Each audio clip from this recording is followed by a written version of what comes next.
will start today how to import data from the Excel file into the Access.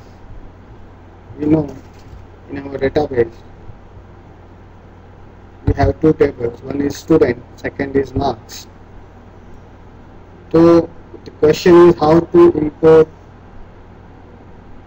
the data from the Excel into the Access.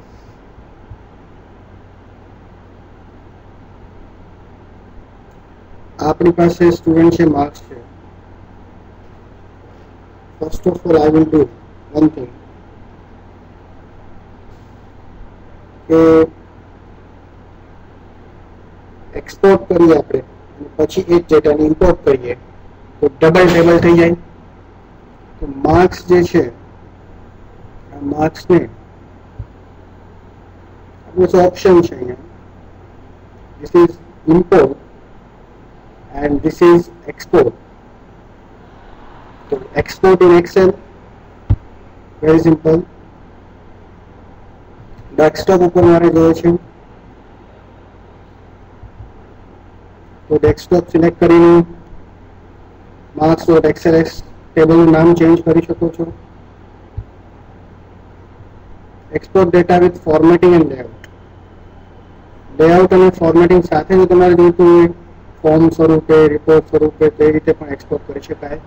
અત્યારે just આપણી પાસે કોઈ report export નથી કરતા, આપણે just table export કરીએ છીએ તો વિધાઉટ ફોર્મેટિંગ આપણે કરી શકીએ.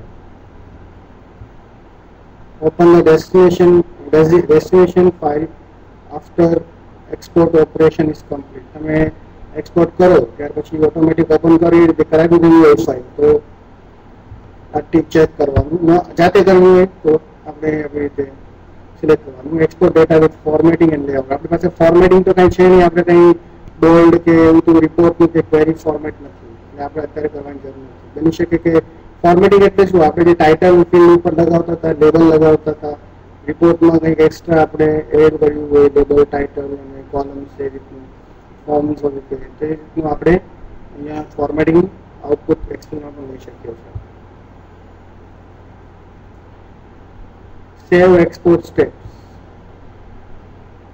આપણે જે સ્ટેપ્સ આપણે ફોલો કરીએ છીએ ને સેવ કરવા છે ના. ડેસ્કટોપ ઉપર જુઓ marks.xls રેડી છે, જેની અંદર આપણે પાસે માર્ક્સ ડિટેલ્સ છે બધી જ. હવે આ જે ડિટેલ્સ છે એને હું ઇમ્પોર્ટ કરાવવા માંગુ છું. મારી પાસે ટેબલ ઓલરેડી માર્ક્સ તો છે તો હું એનું નામ બદલી નાખીશ અને બીજા નામથી ઇમ્પોર્ટ કરીશ આ ડેટાને. એની માટે ફરીથી એક્સટર્નલ ડેટા, ઇમ્પોર્ટમાં એક્સેલ ફાઇલ અને ડેસ્કટોપ ઉપર માર્ક્સને ઉઠાવીને open, import the source data into new table in the current database અથવા append a copy of records to the table. That means બે ઓપ્શનમાં આની અંદર ડુપ્લિકેટ ડેટા થઈ જશે. જેટલા રેકોર્ડ્સ માર્ક્સના છે અને પાછું માર્ક્સના ડેટા અપેન્ડ કરીએ, અપેન્ડનો મતલબ એના એ જ આપણા જે ટેબલ છે એની અંદર આપણે અપેન્ડ કરાવી દઈએ અહીંયા બેમાંથી એક ટેબલમાં. ઓબ્વિયસ છે માર્ક્સના ડેટા કંઈ સ્ટુડન્ટ ટેબલમાં તો અપેન્ડ કરાવવાના નથી, માર્ક્સમાં જ કરાવીશું તો ડબલ ડેટા થઈ જશે આપણી પાસે.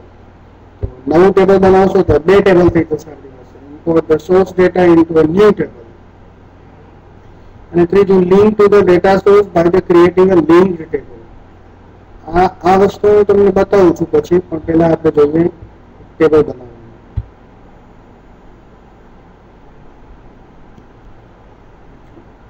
આમાં કોલમ જે એક્સેલની છે એ પ્રમાણે ડિફોલ્ટ કોલમ લઈ લીધું. First row contains column headings. ડેટાનો ભાગ નથી, આ અત્યારે ડેટાનો ભાગ કહેવાય. ચેક કરું તો એ ડેટાનો પાર્ટ નથી, કોલમ હેડિંગ્સ છે. ફિલ્ડ નેમની ડેટા ટાઇપ્સ તમે અહીંયા ડિફાઇન કરી શકો છો. રોલ નંબર આપણે બાઇટમાં લઈએ તો ચાલે. ડિવિઝન ટેક્સ્ટમાં જોઈએ છે. માર્ક્સ ઇન્ટીજરમાં, જો કે પણ વાઇટમાં હોય તો ચાલે. સબ્જેક્ટ ટેક્સ્ટમાં જોઈએ છે. નેક્સ્ટ કરીને પ્રાઇમરી કી માર્ક્સમાં આપવાની હોતી નથી.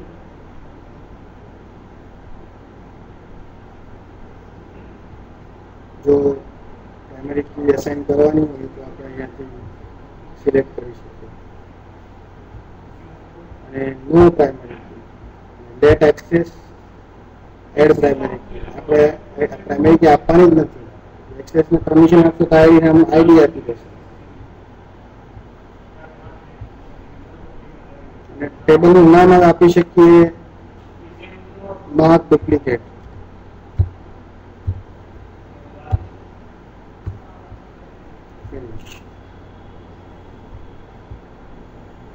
જોશો અહીંયા માર્ક ડુપ્લિકેટ ટેબલ ઇમ્પોર્ટ થઈ ગયું. અને આ ટેબલ આપણે ઓપન કરીને જોઈએ તો બંને સેમ જ છે. માર્ક્સ અને માર્ક્સ ડુપ્લિકેટ બંનેમાં કોઈ ડિફરન્સ નથી. આગળ આપણે જોઈએ તો સ્ટુડન્ટ, ફરીથી જો હું આ ટેબલને ડિલીટ કરી દઉં, માર્ક ડુપ્લિકેટને ડિલીટ કરવાની કોઈ જરૂર નથી, પણ આપણે રિમૂવ કરી દઈએ. જરૂર નથી તો ડિલીટ. અને માર્ક્સ ટેબલની અંદર હવે હું અપેન્ડ કરાવું. તેના રેકોર્ડ છે ટોટલ 3, તો થઈ જવા જોઈએ હવે 6. તો એક્સટર્નલ ડેટામાંથી એક્સેલમાંથી એક્સપોર્ટ દબાવી દીધું. ઇમ્પોર્ટમાં એક્સેલમાં બ્રાઉઝમાં મારું ટેબલ માર્ક્સ, એક્સેલની ફાઇલ, અને append in the marks table. Okay કરી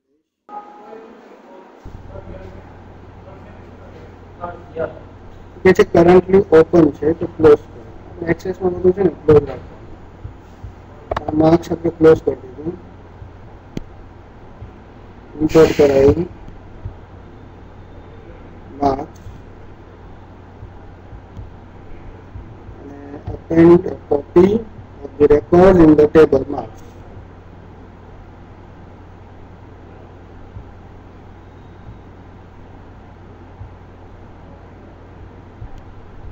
અહીંયા તમે જોશો તો ડુપ્લિકેટ રેકોર્ડ્સ થઈ ગયા.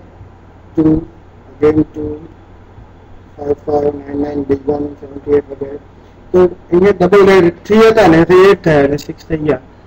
સેકન્ડલી આપણે જોઈએ તો લિંક કરાવવું હોય ટેબલ. ફોર એક્ઝામ્પલ આ એઝ ઇટ ઇઝ રાખવું છે, આમાં કંઈ ચેન્જ કરવું નથી. 6 છે તો પડી રહ્યા. એક ટેબલ આપણે ઇમ્પોર્ટ કરીએ. ઇમ્પોર્ટ કરીને લિંક કરાવીએ.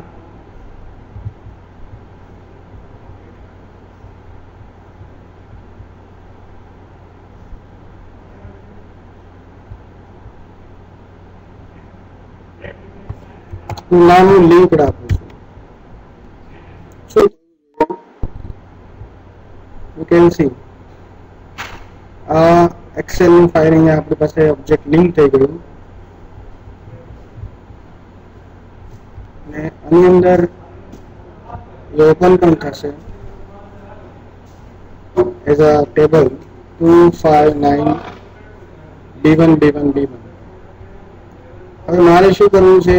લિંકિંગનું તમને રિઝલ્ટ બતાવવું છે. તો 259 ને હું 20 50 90 કરી દઉં. એ રીતે એક્સેલમાં એ દેખાવું જોઈએ, એક્સેસમાં દેખાવું જોઈએ. અહીંયા હું સેવ કરી દઉં છું.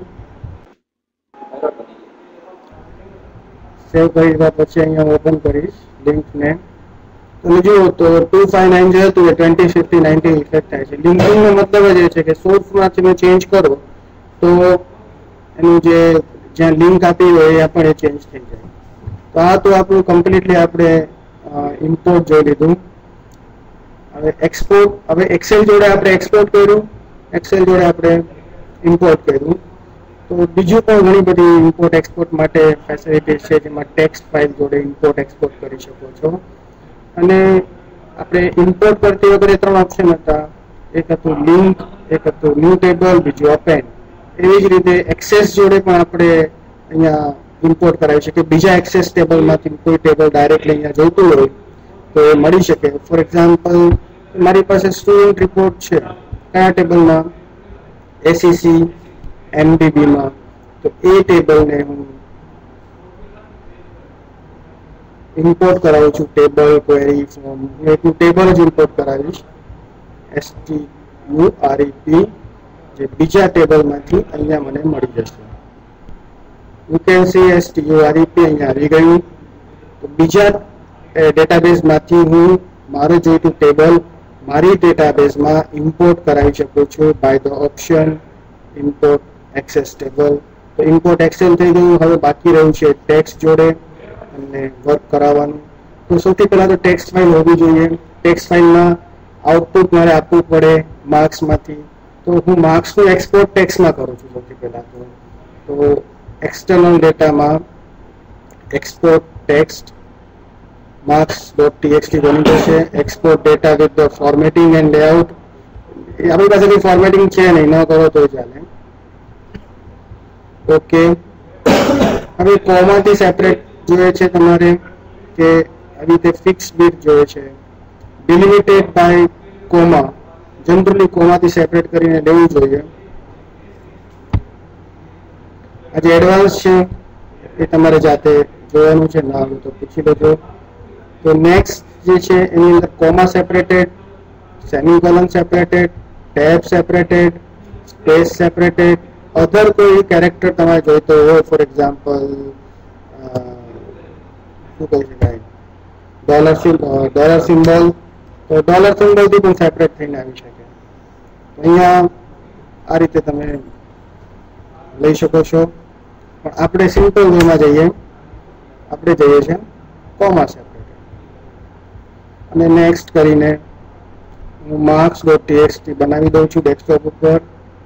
હવે આ marks.txt તમે ખોલીને જુઓ, તેમાં આપણો ડેટા છે. કેટલા રોઝ હશે? 6 રોઝ કે 3 રોઝ? 6 રોઝ, કારણ કે આપણે ઓરિજિનલ માર્ક્સમાં અપેન્ડ કરાવી દીધું હતું. હવે આ જ ડેટાને હું શું કરવા માંગુ છું? ઇમ્પોર્ટ કરવા માંગુ છું. તો આપણે ટેક્સ્ટનું ટ્રાન્ઝેક્શન કર્યું, ટેક્સ્ટમાં આઉટપુટ એક્સપોર્ટ કર્યું. હવે ટેક્સ્ટમાંથી આપણે ઇમ્પોર્ટ કરીએ. તો સૌથી પહેલા તો જે બિનજરૂરી વસ્તુ છે અહીંયાથી હું રિમૂવ કરી દઉં, એટલે આપણે સમજવું ઈઝી પડે. તો ડિલીટ. અત્યારે માર્ક્સને પણ હું ડિલીટ કરાવી દઉં. તમને ખબર પડશે કે આપણે ઇમ્પોર્ટ હવે માર્ક્સ બરાબર છે. તો ઇમ્પોર્ટની અંદર ટેક્સ્ટ ફાઇલમાંથી ડેસ્કટોપ ઉપર જે છે ટેક્સ્ટ ફાઇલ, એ જો હું સિલેક્ટ કરી લઉં, import the source data into new table in the current database. આપણી પાસે જૂનું ટેબલ તો આપણે ડિલીટ કરી દીધું, તો આપણે ન્યૂ ટેબલ લઈએ. અપેન્ડમાં જવું નથી, લિંક કરવું નથી. તો નવું ટેબલ આપણે બનાવીએ, જેમાં ડિલિમિટેડ વિથ કોમા. આપણને ખબર છે કોમા પર રાખવાનું, સ્પેસ પર કરશો તો ગડબડ થશે. જેનાથી ડિલિમિટેડ હોય એના પર રાખવાનું. પછી નેક્સ્ટ કરીને ફિલ્ડનું નામ આપણે અહીંયા આપવું જોઈશે, કારણ કે ફિલ્ડનું નામ તમે જોઈ શકો તો ફર્સ્ટ ફ્લોરમાં છે નહીં. તો as per your requirement you can write roll number.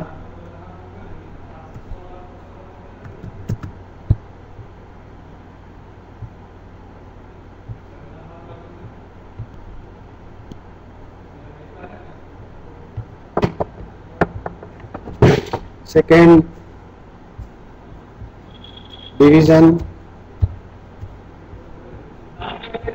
third marks,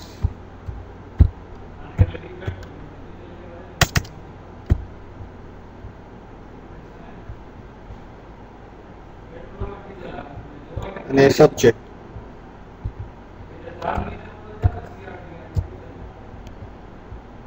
next કરીને આપણે એને ફિનિશ કરીશું. પ્રાઇમરી કીની માર્ક્સમાં જરૂર ન હોય. આ ચાઇલ્ડ ટેબલ છે.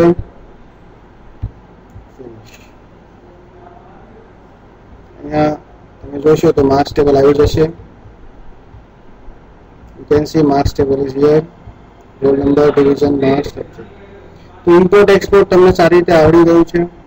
તો બાકીના ઓપ્શન્સ આપણે સિલેબસમાં નથી, માટે આપણે અટેચ નથી કરતા. Access, excel, text file, SMD, also import export આપણું અહીંયા ફિનિશ થાય છે. પ્રોસેસ 4 મિનિટ આપણે એક મિનિટ